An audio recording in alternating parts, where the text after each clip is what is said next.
माता पिता का तलाक 10 साल की उम्र में हो गया। मां ने दूसरी शादी कर ली, जिंदगी भर सौतेले भाई के साथ रहे। आस पड़ोस के बच्चे चिढ़ाते तंग करते रहे, अपनी खुद की गर्लफ्रेंड छोड़ के चली गई, जिंदगी भर अकेले रहना पड़ा। जब अमेरिका गए तो बर्तन धोते रह गए। नमस्कार, मैं Vivek Bindra, founder and CEO बड़ा बिजनेस.com। बॉलीवुड की कहानी नहीं है ये कोई, वापस आ चुका हूं पूरे जोश के साथ। इस बार बात करूंगा रतन टाटा पे। बहुत कमेंट्स किए थे आपने, रतन टाटा सर, रतन टाटा, रतन टाटा देश के रतन, रतन टाटा। इससे पहले भी मैंने अटल बिहारी वाजपेयी, अब्दुल कलाम, नेताजी सुभाष चंद्र बोस और बॉलीवुड पे 4 केस स्टडी दी थी। चारों का व्यूअरशिप मिलियंस में गया है। खड़ा हो चुका हूं, अब कोई वीडियो बैठ के नहीं बना रहा हूं, पूरे जोश के साथ आ चुका हूं। अगर आप थोड़े नीचे कमेंट बॉक्स में बताओ, Steve Jobs, Mark Zuckerberg, Mukesh Ambani, Sardar Patel, और अगर 5 लाख लाइक दिए ना तो मजबूरी का नाम महात्मा गांधी भी बना सकता हूं। क्यों कहते थे मजबूरी का नाम महात्मा गांधी? अब वीडियो मिस मत करिएगा, नई नई लर्निंग दे रहा हूं आपको। सही कार्य करने के लिए समय हमेशा ही सही होता है। कौन थे Ratan Tata? Industrialist, investor, philanthropist, कोई ट्रेंड पायलट, पद्मश्री, पद्म विभूषण? कौन थे? लंदन में इनको सर का टाइटल दिया, ऑनररी नाइट बोलते हैं उसको। यूके में टाइटल दिया गया इनको सर, इसीलिए मैं भी पूरे वीडियो में बोलूंगा सर रतन टाटा। इनकी चेयरमैनशिप में इनका रेवेन्यू टाटा ग्रुप का 40 गुना बढ़ा। 22 साल में 40 गुना रेवेन्यू बढ़ा, प्रॉफिट इन्होंने 50 गुना बढ़ाया। ग्रेटनेस रतन टाटा की ये थी कि ये हर डीप इंसल्ट को स्टीप रिजल्ट में कन्वर्ट करते थे। आप इनकी बेइज्जती करो, इनको डीप इंसल्ट दो, ये स्टीप रिजल्ट क्रिएट कर देंगे। जितना इनको तंग करो ये उतना ग्रो कर जाते हैं। 90% स्टार्टअप 5 साल में फेल हो जाते हैं इंडिया में। 90% स्टार्टअप 90% 5 साल में फेल हो जाते हैं। केवल बचे हुए 5% स्टार्टअप है जो अगले 10 साल तक चल पाते हैं, और 0.01% कंपनियां जो 100 साल तक चलती हैं। टाटा ग्रुप ऐसी कंपनी है जो 150 से ज्यादा साल से चल रही है। आज टाटा ग्रुप इतना बड़ा हो गया कि इनकी 100 से ज्यादा कंपनियां 100 से ज्यादा देशों में चल रही हैं। हाईएस्ट मार्केट कैपिटलाइजेशन है आज पूरे देश के अंदर इनका। टीसीएस अकेली इतनी बड़ी है कि पूरा पाकिस्तान स्टॉक एक्सचेंज एक तरफ और टीसीएस का मार्केट कैप एक तरफ। दोबारा सुन लो, पूरा पाकिस्तान, पूरा उसका पाकिस्तान स्टॉक एक्सचेंज एक तरफ, उनका टोटल मार्केट कैप पूरे देश की सारी कंपनियों का, और हमारी टीसीएस एक तरफ। ये रतन टाटा 4% अकेले जीडीपी को कंट्रीब्यूट कर रहे हैं। ये 50,000 करोड़ के लगभग का टैक्स कंट्रीब्यूट करते हैं एक साल का। पूरा आसाम, हिमाचल प्रदेश, उड़ीसा, गोवा मिला के इतना टैक्स कलेक्ट नहीं करता जितना टाटा ग्रुप अकेला देश को टैक्स देता है। आज हम सबके पास सुविधाओं में टाटा ग्रुप का बहुत बड़ा रोल है। 28 दिसंबर 1937 को पारसी श्री रतन टाटा, सर रतन टाटा, आज 83 साल के हो चुके हैं।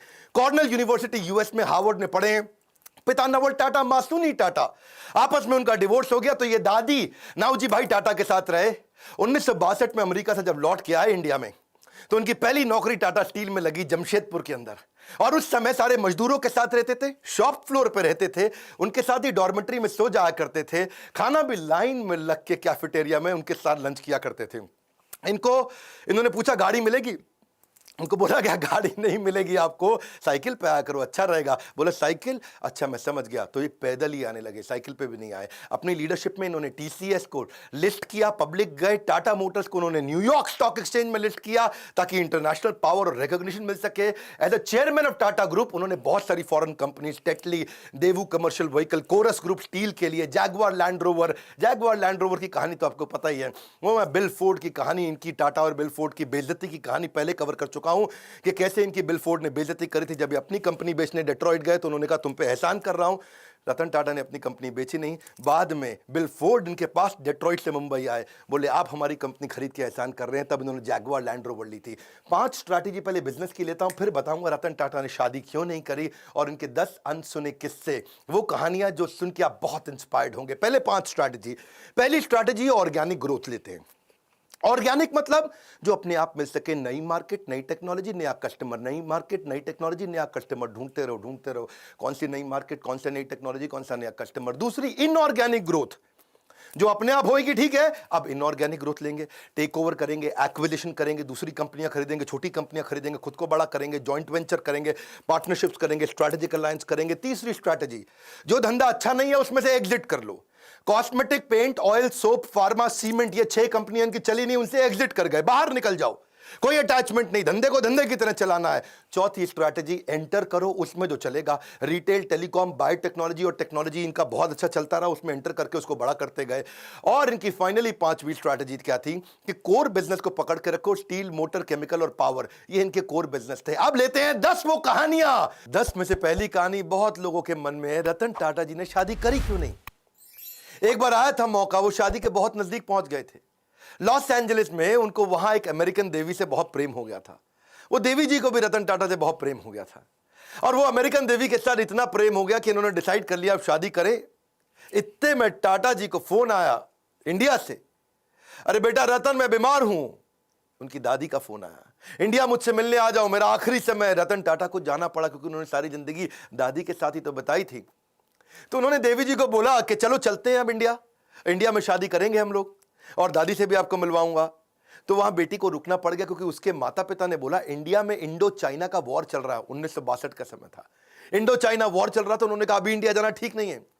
ये इंडिया गए, सोचा अब वो देवी जी आने वाली हैं। उधर उसके माता पिता ने उसकी शादी किसी और से करा दी। और रतन टाटा को सुन के बहुत धक्का लगा क्योंकि वो वचन दे चुके थे। रतन टाटा ने अपने कई इंटरव्यूज में ये बात बोली कि जो मैं बोलता हूं उसे पूरा करता हूं, मेरे मुंह से ऐसे शब्द नहीं बोलता मैं। I tend to not say things loosely. I try to live up to whatever I've said, the commitments I've made. क्योंकि इन्होंने उस लड़की को वचन दिया था कि मैं शादी तुमसे करूंगा, अब उसने किसी और से कर ली तो रतन टाटा ने जिंदगी भर दोबारा शादी नहीं करी, अकेले रहे, लोनर रहे। See it is not easy to be loyal to someone who is not loyal to you.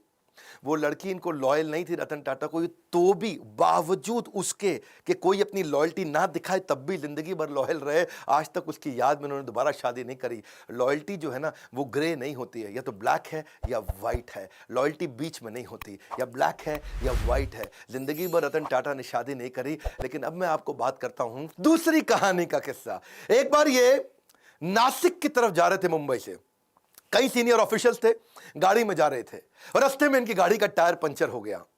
और टायर पंचर हो गया तो सब अपना गाड़ी से उतरे, अपना कैजुअल थे, वहां पे इधर उधर घूम रहे थे। कोई अपना चाय पी रहा था टपरी पे, कोई अपना सुट्टा मार रहा था। तो सब तरह कैजुअल हो गए, इधर उधर घूम रहे थे। और तभी देखा कहीं रतन टाटा नहीं दिख रहे, रतन टाटा नहीं दिख रहे। अरे भाई कहां गए रतन टाटा, कहां गए रतन टाटा? चाय पी रहे हैं, अरे कहीं कहीं वॉशरूम गए हैं। तो रतन टाटा अचानक लोगों ने देखा कि अपनी स्लीव्स ऊपर करके और अपने टाई को कंधे पे ऐसा पीछे टांग करके, उसके बाद जो है जैक और पाने को हाथ में पकड़ के दूसरे टायर का प्रेशर चेक कर रहे, उसके साथ पंचर लगवा रहे। तो लोगों ने आके पूछा भाई आप रतन टाटा हैं, आप काहे पंचर लगा रहे भैया? वो उसका काम है पंचर लगाने का। तो बोले देखो अगर इसको 15 मिनट लगते हैं पंचर लगाने में, मेरी मदद से 7.5 मिनट में कर लेगा, तो जहां मीटिंग में पहुंचना वहां 7.5 मिनट ज्यादा मिल जाएगा मुझको। अगर मैं टाइम लूज कर जाऊंगा, loss of time is loss of money. प्रश्न ये उठता है कि आपने कब अपने से नीचे के स्तर पे जाकर के जिंदगी में कोई काम किया है? आखिरी बार कब किया था आपने? कब आपने अपने स्तर से नीचे उतर करके दूसरों की मदद करी थी? रतन टाटा जिंदगी भर सिखाते रहे leadership is not position, it is action. ये पोजिशनल पावर नहीं, पर्सनल पावर है। मुंबई का 26/11 का ताज अटैक, और वो अटैक जिसमें वो जानते हैं, सारी दुनिया जानती है कि उन्होंने सबकी मदद करी। जो जो आदमी का वहां नुकसान हुआ, इनके जितने एम्प्लॉय थे पर्सनली उनके घर तक गए, ये तो आप जानते हैं। 50, 60, 70, 80 लाख रुपए तक उनको कॉम्पनसेशन दिया, डिपेंडिंग ऑन डिफरेंट सिचुएशन, उनको पैसा दिया। इतना ही नहीं, सबको जिंदगी भर के लिए एक मेडिकल काउंसलर भी दिया। किसी को साइकोलॉजिकल डिप्रेशन हुआ, कोई टेंशन हुआ क्योंकि इतनी गोलियां बमबारी हुई थी वहां, जिंदगी भर के लिए उनको डॉक्टर भी दिया। जिसका देहांत हुआ उसको पहले 50, 60, 70, 80 लाख रुपए तो दिया, पर साथ में उसकी बची हुई जितनी नौकरी थी, उसकी पूरी जिंदगी की आखिरी जो सैलरी थी वही तनख्वाह उसको जिंदगी भर दी। उसके बाद उसके घर में, परिवार में बच्चों की एजुकेशन की, मैरिज की, मेडिकल की, सबकी रिस्पॉन्सिबिलिटी ली। ऐसे थे रतन टाटा, जिंदगी भर की रिस्पॉन्सिबिलिटी ली। और अगर तुमने कोई कर्जा लिया तो वो कर्जा भी माफ किया। इतना ही नहीं कि जो लड़का पहला महीना हुआ है आके, पहला दूसरा दिन हुआ है, ऐसा भी एक लड़का था। ऐसे भी कुछ लड़के थे जिनको बिल्कुल अभी होटल में ज्वाइन ही किया था, ट्रेन ही थे, उनको भी ऐसे ही पूरा कॉम्पनसेट किया। ये सब तो सब समझते हैं, पर जो बात जिसने मुझे हैरान कर दिया, जिसके कारण मैं भी अपनी कंपनी में स्टैंडर्ड को चेंज कर रहा हूं, वो ये है कि उन्होंने अपने होटल वालों की तो मदद करी, बाहर आसपास बाजार में जो पुलिस वालों को गोली लगी उनको भी उन्होंने कॉम्पनसेट किया। वहां पेडेस्ट्रियन जो राही चल रहे थे, वहां पे राहगीर थे, चाय वाला था, भेलपुड़ी वाला था, गुब्बारे वाला, पाव भाजी वाला, पान की दुकान, टपरी, जिनको टाटा ग्रुप से कोई मतलब नहीं, उनको भी इन्होंने मॉनिटरी भी, पैसे से भी मदद करी और साथ में टाटा ग्रुप में नौकरी भी दिलाई। और ये सब कुछ उन्होंने केवल 20 दिन में कर लिया। दूसरी तरफ एक लड़की थी देविका, सीएसटी स्टेशन पे, उसने अजमल कसाब को रिकॉग्नाइज किया था। छोटी लड़की थी, 10, 11, 12 साल की। और उसको उसके पिता और उसके भाई जेंट्स वॉशरूम गए थे, छोटी बच्ची को बाहर 2 मिनट छोड़ करके, और उसको सामने से आके गोली मारी। उसी ने अजमल कसाब को आकर के बाद में कोर्ट में पहचाना था। आज रतन टाटा ने तो 20 दिन के अंदर कॉम्पनसेशन कर दिया सब कुछ। 20 दिन में फटाफट कमेटी बना के सबको मुआवजा दिया, सबकी मदद करी, सबके साथ खड़े हो गए। और तब 2008 से 2020 हो गया, एक 20 दिन एक 2020, 20 डेज 2020। आज 2020 तक उस लड़की को कोई कॉम्पनसेशन नहीं मिला। इनफैक्ट मछुआरे थे कहीं, मैं अभी इकोनॉमिक टाइम्स में खबर पढ़ रहा था, वो मछुआरों को आज 12 साल के बाद कॉम्पनसेशन मिला। मतलब सरकार को जितना समय लगता है, टाटा को कभी समय नहीं लगता। करुणा के लिए कारण की जरूरत नहीं पड़ती। यदि आप दूसरों को प्रसन्न देखना चाहते हैं तो करुणा का भाव रखिए, और अगर खुद को प्रसन्न देखना चाहते हैं तो भी वही करना है, तो भी करुणा का भाव रखना है। देखिए, ये ऐसे व्यक्ति थे जो वैल्यू को वैल्यू किया करते थे, वैल्यूज को ही used to value the values. चौथी कहानी, हार्वर्ड के अंदर अब सब लोग सोचने लगे कि भाई हम क्राइसिस मैनेजमेंट सिखाते हैं, 26/11 में सबसे बड़ा क्राइसिस था, और तब वहां के प्रोफेसर ने सोचा कि भाई हम केस स्टडी सिखाते हैं क्राइसिस मैनेजमेंट की।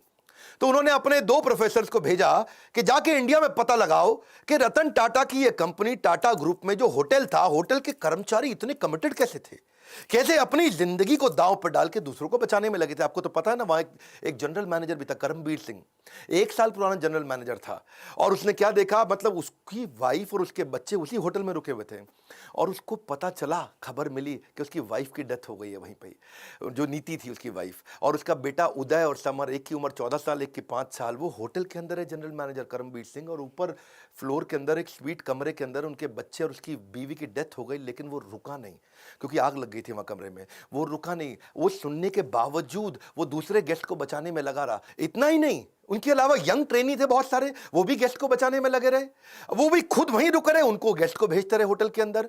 टेलीफोन ऑपरेटर फोन करके बता रहा है कि अब निकलो, अब रुको, अब निकलो, अब रुको। रिसेप्शनिस्ट जो स्टाफ थी वहां पे, वो भी ह्यूमन शील्ड बना बना करके गेस्ट को निकालने में लगे हैं। सब लोग हैरान थे। हार्वर्ड बोला कि यार एम्प्लॉइज में ऐसा है क्या, इनके ये क्या भरते हैं, कौन सा इंजेक्शन लगाते हैं कि इनके एम्प्लॉय कोई आर्मी के अफसर थोड़ी है कि अपनी जिंदगी दांव पर लगा दी। भाई सबसे पहले तो आदमी अपने को बचाता है, खुद निकलता है, लेकिन इनके सारे एम्प्लॉय, ताज मालदीव्स का भी था ना ताज, वहां पे भी सुनामी आया था 2004 में, उधर भी इन्होंने यही किया था। तो वो सोचे कि भाई ताज होटल के एम्प्लॉय ऐसे हैं कैसे। तो देश पांडे और रैना, ये 2 आदमी हार्वर्ड से आए रिसर्च करने इंडिया में। तो पहले सोचा भाई सिंपल सी बात है, आप लोग भी सोच रहे होंगे कि इनकी ट्रेनिंग बड़ी अच्छी होती होगी, इनका ह्यूमन रिसोर्स अच्छा होगा, इनके मैनुअल अच्छे होंगे। लेकिन वो बोले नहीं, ट्रेनिंग तो तब देना जब एम्प्लॉय 2, 4, 5, 10 साल पुराना हो जाए। यहां तो एम्प्लॉय नया था, जिसको आए 15 दिन हुए वो भी जान दे रहा है अपनी। तो बोले कि अच्छा रिवॉर्ड रिकॉग्निशन अच्छा देते होंगे। भाई नहीं, जो रिवॉर्ड रिकॉग्निशन तब दोगे जब तुम साल 2 साल 4 साल नौकरी कर लोगे, तब तो कोई अवार्ड रिवॉर्ड दोगे। वो तो 15 साल पुराने लड़के, 15 दिन क्षमा चाहता हूं, पुराने लड़के आए और होटल में अपनी जान देने में लगे। तो ये कह रहे हैं कि क्या चक्कर है, टाटा ग्रुप के होटल में कोई आदमी आता है तो अपनी जान देने को तैयार हो जाता है, पर ग्रुप के लिए, टाटा के लिए काम करता है, क्या चक्कर है। तुमने कहा भाई रिज्यूमे अच्छा था, इनका एक्सपीरियंस अच्छा था, पता चला वो भी नहीं। फाइनली रतन टाटा से जब इनका इंटरव्यू हुआ, उन्होंने कहा यार क्या क्या चक्कर क्या है, आपके होटल का आदमी अपनी जिंदगी दांव पर लगा देता है। तो रतन टाटा ने बोला ये बाद की बात नहीं है, ये हायरिंग से पहले की बात है। हम उसका कैरेक्टर, उसकी इंटेग्रिटी को देख लेते हैं इंटरव्यू के दौरान। Interview is the key. Interview के दौरान ही हम अपनी कंपनी में ऐसे लोगों को लेते हैं जो ईमानदार है, काम करना तो हम सिखा देंगे, हमें ईमानदार लोग चाहिए। ये है टाटा ग्रुप, खुद इतने ईमानदार, उनकी ईमानदारी पर तवे पे बैठ करके इंसान आज भी कसम खा सकता है कि भाई टाटा नहीं कर सकते बेईमानी। और ऐसे ही एम्प्लॉय भी लेते हैं, कहते हैं ईमानदार ले लो। और जब ईमानदार लोग लिए तो उन्होंने अपनी जान दी होटल में लोगों को बचाने के लिए। इनका रूल क्या है, नेशन बिफोर द बिजनेस। मैं 5वीं कहानी सुनाता हूं। अभी ताज अटैक की मैंने 2 कहानी सुनाई आपको, अब ताज ही की तीसरी कहानी लेते हैं कि ताज होटल को ठीक करने के लिए रतन टाटा ने टेंडर निकाला। भाई होटल में आग लग चुकी है, होटल में गोलियां चली हैं, होटल पूरा तहस नहस हो चुका है। तो उन्होंने दुनिया भर में टेंडर निकाला कि कौन हमारे होटल को आके ठीक करेगा, रिपेयर करेगा। समझ रहे हो मेरी बात को। तो रिपेयर करने के लिए दुनिया भर में टेंडर, पाकिस्तान से 2 कंपनी ने भी टेंडर अप्लाई कर दिया कि हम आपका होटल आके ठीक करते हैं। अच्छा, उनको रतन टाटा ने ध्यान नहीं दिया, भाई पाकिस्तानी है, मैं यही कराऊंगा इनसे। कसाब साहब वहीं से आए थे। तो ये को 2 आदमी, 2 बड़े बिजनेसमैन बिना अपॉइंटमेंट लिए पहुंच गए मुंबई रतन टाटा से मिलने के लिए कि भैया हमको दे दो, हम करेंगे टेंडर पास। रतन टाटा ने उनको अपॉइंटमेंट नहीं दिया, कमरे के अंदर से सेक्रेटरी को बोल दिया बोल तो बिजी हैं।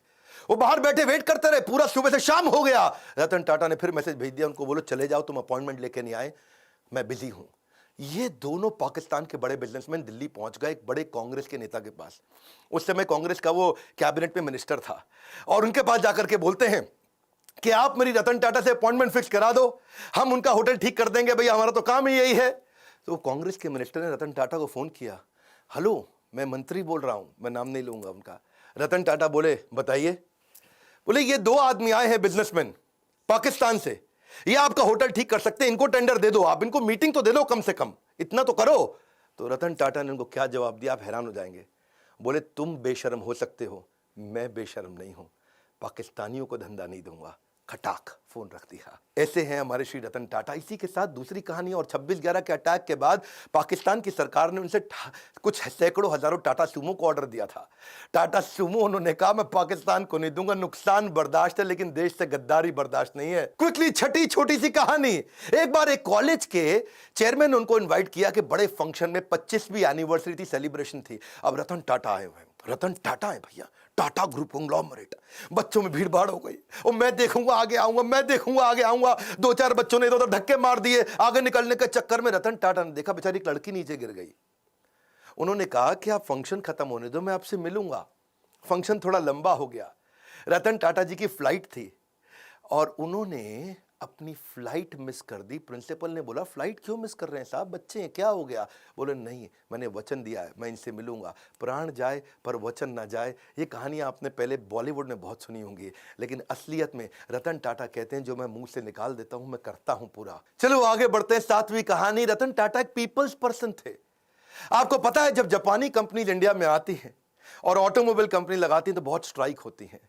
सुजुकी, मारुति, उनके यहां भी बहुत स्ट्राइक हुई, होंडा के यहां हुई, या कोई भी जापानीज कंपनी होती है, क्योंकि मैनेजमेंट और लेबर यूनियन का आपस में झगड़ा चलता है। लेकिन एक दफा टाटा मोटर्स में भी हुआ, मैनेजमेंट और लेबर का झगड़ा हो गया। वहां पे लेबर ने उनको बोला, उनकी यूनियन ने बोला कि भाई हमको ना यहां पे एक बोनस चाहिए, आप बोनस नहीं दे रहे हैं। वो इतना वायलेंट हो गया कि मजदूरों को भी चोट आई और मैनेजर्स को भी चोट आई, कुछ झगड़ा बहुत बढ़ गया। और लेबर यूनियन कह रही है बोनस तो चाहिए ही चाहिए। अब मैनेजमेंट तैयार नहीं थी बोनस देने के लिए। आप समझना, क्योंकि मैंने तो ऑटोमोबाइल कंपनी में बहुत काम किया है, मारुति ने मुझको हर साल बेस्ट ट्रेनर इन इंडिया का अवार्ड दिया है, तो मैं तो इनको जानता हूं। इनको बोलते हैं basically long term settlement. Long term settlement होता है 4 साल का, जिसमें तय किया जाता है कितना बोनस दिया जाएगा। और मैनेजमेंट तय कर चुका था, पर रतन टाटा आए, उन्होंने आके कहा कि मैं लेबर से सबसे मिलता हूं, और यूनियन से मिले। वहां उनके बीच में जाकर के जमीन पे बैठ गए और उनके साथ बैठ करके बोले कि आप ठीक कह रहे हैं, बोनस तो मिलना चाहिए, आपने खून पसीना बहाया है। जाके मैनेजमेंट को समझाने लगे रतन टाटा कि भाई इनको बोनस दो। अब मैनेजमेंट बोली सर हम ऑटोनोमस बॉडी है, हम डिसाइड करेंगे, हमारे हिसाब से बोनस नहीं देना चाहिए। रतन टाटा अड़ गए, बोनस दो, आपको देना चाहिए।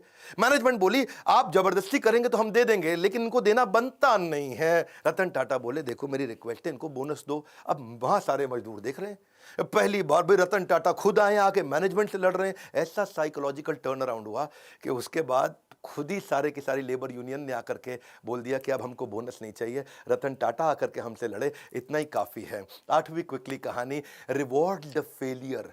इन्होंने अपने टाटा नैनो के फेलियर से एक चीज़ सीखी कि क्या, कि try frugally and fail fast. वो उन्होंने कल्चर ही बना दिया। तब रतन टाटा ने आकर सबको सिखाया कि भाई ऐसा करते हैं, हम फेलियर को रिवॉर्ड करते हैं, छोटे छोटे फेलियर होने दो। उन्होंने एक एनुअल कॉन्टेस्ट ही लॉन्च कर दिया टाटा ग्रुप में। कहता चलो एक कॉन्टेस्ट लॉन्च कर देते हैं, मैं जो सबसे बढ़िया फेल्ड आइडिया होगा उसको रिवॉर्ड दूंगा, ताकि लोग मेहनत तो करें, और जितना बढ़िया फेल्ड आइडिया होगा मैं उसको, तो ताकि छोटे छोटा मेहनत करो, छोटी छोटी फ्रूगल, बहुत बड़े फेलियर मत करो, छोटे फेलियर जल्दी जल्दी करो, जल्दी जल्दी सीखो, it will spark your innovation. तो रतन टाटा का मैसेज था कि failure is a gold mine for the company. अब उन्होंने कई सारे फेलियर फिर देखे कि आने लगे, वो बहुत वैल्यूएबल थे। इन्होंने एक वहां पे स्टूडेंट्स ने छोटा आइडिया फेल किया, लेकिन बहुत अच्छा था कि छोटा ट्रक क्या 3 व्हीलर को रिप्लेस कर सकता है। ये इस पे भी टाटा ग्रुप ने ट्राई किया। ऐसा नहीं है कि टाटा की 100 से ज्यादा कंपनियां ऐसे ही बन गई, कई आइडियाज पे छोटे छोटे फेल करते हैं, लेकिन कम खर्चे में फेल करके सीख जाते हैं। एक इन्होंने चीप वाटर फिल्टर भी बनाया, उसका नाम रखा था द स्वच्छ।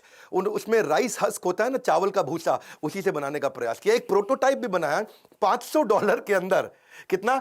$500 में, यानी कि लगभग 30-40 हजार रुपए के अंदर क्या एक मकान को खरीदा जा सकता है दुकान से। किसी दुकान पे जाओ, मकान खरीद के ले आओ। क्या? हाँ, 40,000 रुपए का मकान खरीदो तो डिसमेंटल करके मकान को जाकर के वापस फिट कर दें, ऐसा छोटा सा मकान बना सकें, उस पर भी इन्होंने काम किया। $20 के अंदर कमर्शियल ट्रैवलर्स को क्या रास्ते के अंदर अकोमोडेशन दिया जा सकता है, जो ड्राइवर वगैरह बेचारे कमर्शियल ट्रैवलर होते हैं। From error to error one discovers the entire truth. यही था रतन टाटा का फिलॉसफी के छोटे छोटे छोटे फेलियर करो, सीखो, तभी कंपनी आगे बढ़ेगी और इनोवेशन आएगा। नौवीं कहानी फिलैंथ्रोपी, ये तो उनका नाम ही है। फिलैंथ्रोपी मतलब दान देना, सेवा करना है जी। रतन सेवक टाटा, शायद इनका नाम ऐसा ही होना चाहिए था, रतन फिलैंथ्रोपिस्ट टाटा। ऐसे फिलैंथ्रोपिस्ट जो आज भी 66% के आसपास अपनी कंपनी के प्रॉफिट्स को चैरिटेबल ट्रस्ट में देके दान दे देते हैं। हेल्थ के ऊपर, न्यूट्रिशन पे, एजुकेशन पे, वाटर के कंजर्वेशन पे, डिजिटल ट्रांसफॉर्मेशन पे, गरीबों को स्किल डेवलपमेंट के ऊपर, डिजास्टर रिलीफ में, चाहे वो कोरोना हो या उससे पहले का डिजास्टर हो, कहीं बाढ़ आई हो, या फिर स्पोर्ट्स को बढ़ाने में, या बच्चों को स्कॉलरशिप देने में। देखो कॉर्नेल यूनिवर्सिटी तक चले गए, वहां भी उनको बोला कि अगर इंडियन बच्चे आएंगे, काबिल हुए, तो उनको फाइनेंशियल एड दे दो। वहां जाके कॉर्नेल यूनिवर्सिटी का पैसा दिया है, वहां से खुद पढ़ाई किया था। 100 करोड़ रुपए के आसपास तो उन्होंने आईआईटी बॉम्बे में दे दी कि Tata centre of technology design यहां बना दो। लेटेस्ट अब इन्होंने 1,500 करोड़ रुपया कोविड में दान किया। इसको देखो, पहले तो ये ना लोगों को दान दिया करते थे, बाद में उन्होंने प्रोजेक्ट बनाने शुरू कर दिए। उन्होंने रिसर्च प्रोजेक्ट को फंड किया कि बीमारी ठीक करने की जगह कुछ ऐसा कर दो कि बीमारी हो ही नहीं, है जी। जैसे अल्फ्रेड फोर्ड आए थे ना इंडिया में, उन्होंने आकर के इस्कॉन के को मायापुर में दुनिया का सबसे बड़ा मंदिर बनाने के दान दिया। तो उनको पूछा ममता बनर्जी ने, भाई फोर्ड साहब यहाँ इतना दान मंदिर बनाने को क्यों दे रहे हो? एड्स के लिए दान दे रहे थे। तो उन्होंने कहा मैं ऐसा दान दे रहा हूं जिससे एड्स होए ही नहीं। हाँ, ऐसे ही रतन टाटा क्या बोले, मैं बीमार होने पे बीमारी ठीक करने की जगह ऐसा दान देना चाहता हूं जिससे बीमारी होनी बंद हो जाए। टाटा ग्रुप फिलैंथ्रोपी में इतना आगे है। 2011 का मैं अपना पर्सनल किस्सा भी सुनाना चाहूंगा। मेरे गुरुदेव के आदेश पे उन्होंने कहा हम गरीब बच्चों को खाना खिलाना चाहते हैं। तो उन्होंने कहा कि आप टाटा ग्रुप से जाकर के मिलिए, वो बहुत दान देते हैं। तो तब अर्जुन मुंडा सांसद हुआ करते थे उन दिनों, ये मेरा पर्सनल किस्सा है, 2011 का बता रहा हूँ, जमशेदपुर से। और तब मैं उनको गया, उनके पास जाके उनको गीता के कुछ कथा सुनाई, उनको बताया यज्ञ दान तप कर्म, कि यज्ञ दान तपस्या और कर्म ये सबको करना चाहिए, पावनानि मनीषी नाम। बहुत खुश हुआ अर्जुन मुंडा अचानक भगवत गीता पढ़ते पढ़ते 15 दिन में झारखंड की सरकार पलटी, मुख्यमंत्री बन गए। बहुत खुश हुए, बोले विवेक बिंद्रा जी आपने मुझको गीता दी और मैं मुख्यमंत्री बन गया, आइए चलिए मिलते हैं। शपथ समारोह पे उन्होंने बुलाया, बोला मैं क्या सेवा कर सकता हूं? मैंने कहा मेरे लिए मत करिए, मुझको आप रतन टाटा जी से, जमशेदपुर में वहां नेरुरकर हुआ करते थे, हेमंत नेरुरकर मैनेजिंग डायरेक्टर, इनसे मिलवा दीजिए।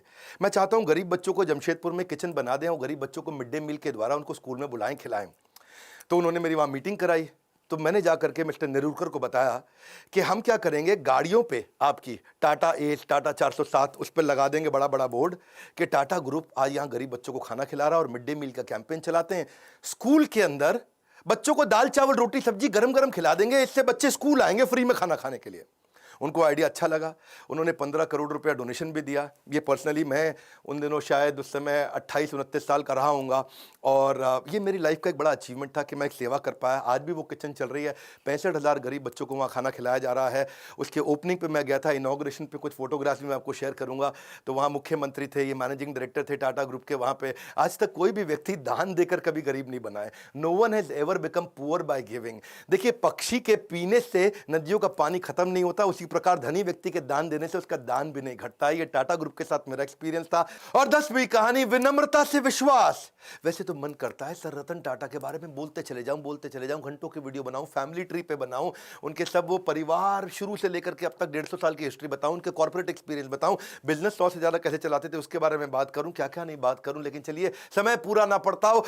एक बार वो सेमिनार में गए और एक सेमिनार में, वहां सेमिनार खत्म होने के बाद लोगों ने बोला भाई सर रतन टाटा के साथ फोटो खिंचाएं, तो सब लोग लाइन में खड़े हो गए। 3 रो बना ली उन्होंने, पहले लंबे वाले लड़के पीछे खड़े हो गए, फिर थोड़ी कम हाइट के और नीचे बाकी जमीन पे बैठ गए। अब सर रतन टाटा की कुर्सी लगाई थी, उन्होंने कुर्सी हटवा दी तो लोगों को लगा खड़े होंगे। अब रतन टाटा जी खड़े हुए तो उनकी हाइट लंबी है तो पीछे वाले छुप जाएं, पीछे जाके खड़े हुए तो रतन टाटा खुद छुप जाएं, तो वो आके खुद ही जमीन पे बैठ गए। 2 मिनट तक सन्नाटा हो गया, नीचे बैठे। रतन टाटा बोला जल्दी फोटो खींच लो, ज़्यादा देर नीचे नहीं बैठ सकता मैं। सर रतन टाटा है वो, विनम्रता की मूर्ति, विनम्रता से विश्वास तक। जब श्री नारायण मूर्ति जो कि इन्फोसिस के फाउंडर हैं, जब उनको बोला गया कि आप लाइफ टाइम अचीवमेंट अवार्ड दीजिए रतन टाटा को, और वो जब लाइफ टाइम अचीवमेंट अवार्ड देने गए तो अवार्ड देते ही उन्होंने पहले उनके चरण स्पर्श किए, उनके पाँव छुए। ये हमारे देश की सभ्यता है, और सभ्यता से ज़्यादा ये स्वयं सर रतन टाटा हैं कि कॉम्पिटिटर भी आके पाँव छूता है। आप दोबारा बता दूं, ये टीसीएस चलाते हैं, वो इन्फोसिस चलाते हैं, आपस में कंपटीशन है। कॉम्पिटिटर भी जिसके पांव छुए वो है सर रतन टाटा। कोई भी गाड़ी दुनिया में चला सकते हैं, लंबरगिनी भी चला सकते हैं, लेकिन टाटा की सेडान गाड़ी चलाते हैं। इकोनॉमी क्लास में एयर एशिया के ट्रैवल करते हैं। ट्रस्ट इक्वल्स टू कल्ट, उनका कल्ट इतना ज्यादा है। एक बार क्या हुआ, सर रतन टाटा के 1 मिलियन फॉलोअर हो गए इंस्टाग्राम पे, तो वो इंस्टाग्राम पे आए, सबको धन्यवाद कर दिया कि भाई मेरे 1 मिलियन फॉलोअर हो गए, आप सबका बहुत बहुत धन्यवाद। तो वहीं एक लड़की ने नीचे कमेंट लिख दिया, कांग्रेचुलेशन छोटू। क्या छोटू? अब लोग बुरा मान गए, छोटू कह रही है, ये देख तो ले कौन रतन टाटा है वो, छोटू बोल। उसने सोचा 1 मिलियन मतलब छोटू जैसा ही है, और लोगों ने इतना हेट स्पीच लिखा, इतना बुरा किया, ये देख तो ले, देख रतन टाटा है वो, देख देख। और वो बेचारे फिर रतन टाटा आ गए बीच में, और उन्होंने आकर के लिख दिया नीचे, उन्होंने लड़की को पहले बुरा भला तो बोला नहीं, लेकिन उल्टा आकर के लिख दिया लड़की से कि मैं आपसे माफी मांगता हूं, आपके बारे में लोग इतना बुरा भला बोल रहे हैं, और लोगों को बोला please treat this young lady with respect. लोगों ने बोला ओए देख ले, और देख ले, ये रतन टाटा, और गुस्सा खा गए लोग। भाई रतन टाटा के मामले में लोग बिल्कुल नहीं सुनते हैं। और फिर बेचारी लड़की ने भी आकर के अपने कॉमेंट को डिलीट किया। ऐसे है सर रतन टाटा, ट्रस्ट का दूसरा नाम है।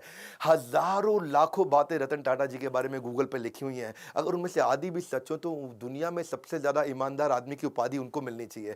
वैसे रतन टाटा जी ने जो इंपैक्ट क्रिएट किया है वो तो शायद कोई भी ना कर सके, मैं तो कभी उसके तिनके का भी प्रयास ना कर सकूं, लेकिन बिजनेस में आपको सफल बनाने की जिम्मेदारी हमने जरूर ले ली है, ये तो पक्का कर लिया है, कुछ भी नहीं छोड़ा है, कुछ भी नहीं। इतना बढ़िया बढ़िया दुनिया के हर प्रॉब्लम का बिजनेस कंटेंट हमने हिंदी में बना दिया है, कुछ नहीं छोड़ा है। आज हमसे ज्यादा बिजनेस ट्रेनिंग प्रोग्राम कोई भी किसी का भी कंटेंट कंज्यूम नहीं करता, केवल बड़ा बिजनेस प्लेटफॉर्म ऐसा है। अगर हिंदी में किसी को बिजनेस सीखना है, कुछ नहीं छोड़ा है, सब सिखा दिया। आइए वर्ल्ड का मोस्ट पावरफुल कंटेंट कंज्यूम करिए। अगर आप बनना चाहते हो एक सफल व्यापारी, तो call now to join EAE, यानी कि एवरीथिंग अबाउट एंटरप्रेन्योरशिप, एवरीथिंग। वैसे एक बात है, रतन टाटा एक ऐसे रत्न है जिन्हें भारत रत्न भी पूर्ण रूप से परिभाषित नहीं कर सकता, लेकिन उनको फिर भी उनके सम्मान के लिए भारत रत्न जरूर दिया जाना चाहिए, उनके जीते जी तो जरूर दिया जाना चाहिए। अगर वास्तव में कोई भारत रत्न का अधिकार रखता है तो वो हमारे देश के असली रत्न है, रतन टाटा। जीते जी उनको सम्मान देना चाहिए। आज वो 83 साल के हैं। जवाहरलाल नेहरू जी ने, मैं उनके खिलाफ नहीं हूं, लेकिन उन्होंने अपने रहते खुद को ही नॉमिनेट कराया था, भारत रत्न दिया था। इंदिरा गांधी जब प्राइम मिनिस्टर थी तो खुद को भारत रत्न उनको दिया गया था। आज अपने प्रधानमंत्री से हम प्रार्थना कर सकते हैं, आज हमारे को कैंपेन चलाना चाहिए। और कैंपेन क्या? Hashtag Bharat Ratna for Ratan Tata. Spelling जरा चेक कर लेना। ये हैशटैग कैंपेन आपको मेरे साथ चलाना, ये मेरा रिक्वेस्ट है आपको। अगर आप मेरे साथ हैशटैग कैंपेन चलाते हैं, मैं आपको अपनी तरफ से क्या सपोर्ट कर सकता हूं, मैं अपनी तरफ से फ्री कोर्स दे देता हूं आपको। हमारे एवरीथिंग अबाउट एंटरप्रेन्योरशिप को खरीदो मत, आप आओ ट्विटर पे, ऐसा करो हैशटैग भारत रत्न, रत्न में RATNA, और फॉर रतन RATAN टाटा, ऐसा करके हैशटैग चलाइए। नीचे लिख दीजिएगा request by doctor Vivek Bindra. ये 2 हैशटैग कर लीजिए ताकि हम आपको ट्रैक कर लें। अगर आपका थोड़ा सा भी रीट्वीट, लाइक और कमेंट अच्छा हुआ, इसका स्क्रीनशॉट मुझे व्हाट्सएप कर दीजिए। ये मेरा नंबर है 9810544443। बस अगर आपका 100 से ज्यादा का एंगेजमेंट आ गया, 100 से ज्यादा रीट्वीट आ गए, लाइक आ गए, कमेंट आ गए, अपना स्क्रीनशॉट मुझको फटाफट से भेज दीजिए। आप हमारे व्हाट्सएप पे, व्हाट्सएप नंबर भी चलता है 9810544443, यहां भेजिए। मैं आपको everything about entrepreneurship 36,000 plus GST का कोर्स अपनी तरफ से फ्री दूंगा। ये मेरी रिक्वेस्ट मानिए। आइए मिल करके इस कैंपेन को आज इतने रीट्वीट दे दे, इतने रीट्वीट दे दे। आप आकर के मेरे ट्विटर अकाउंट को फॉलो कर सकते हो, नीचे मैं लिंक दे देता हूं आपको, और साथ में मिलकर के बस इस हैशटैग को हमें ट्रेंडिंग पे लेकर के आना है। अगर रतन टाटा जी को मिल जाता है ना भारत रत्न, तो ऐसा लगता है जैसे 140 करोड़ भारतवासियों को मिल गया है। आज तक बिजनेसमैन लोगों को नहीं मिलता, लेकिन इनको मिलना चाहिए, इनके जीवन में मिलना चाहिए। यही एक ऐसे रत्न है। मैं आपको रिक्वेस्ट करूंगा इस वीडियो को खूब शेयर करिएगा, ट्वीट करके स्क्रीनशॉट मुझको भेजिए। मैं अपनी तरफ से क्या कर सकता हूं, आपको कोर्स फ्री में दे सकता हूं अगर आप मेरा सहयोग करें। रतन टाटा जी को भारत रत्न मिलना चाहिए। नीचे कमेंट बॉक्स में अपनी फीलिंग बताइए, आपको उनकी कौन सी लर्निंग अच्छी लगी, फीलिंग बताइए। अगला वीडियो किसका देखना चाहते हैं वो बताइए। देश के हर बच्चे को, हर व्यापारी को भेजिए इनके वीडियोस के, बिना भ्रष्टाचार के, बिना किसी को घूसखोरी के भी आप बिजनेस को बड़ा कर सकते हैं, जैसे रतन टाटा जी ने खुद करके दिखाया। इस वीडियो को जरूर शेयर करिएगा, लाइक किया अगर आपने तो बहुत उत्साह बढ़ता है। बहुत मुश्किल होता है ऐसे वीडियोस बनाना। हमारे साथ जुड़े रहने के लिए, मेरी इस मुहिम में आकर के हैशटैग भारत रत्न फॉर रतन टाटा को ज्वाइन करने के लिए आप सबका हृदय की गहराइयों के साथ प्रेम पूर्वक मुस्कुराहट से बहुत बहुत धन्यवाद।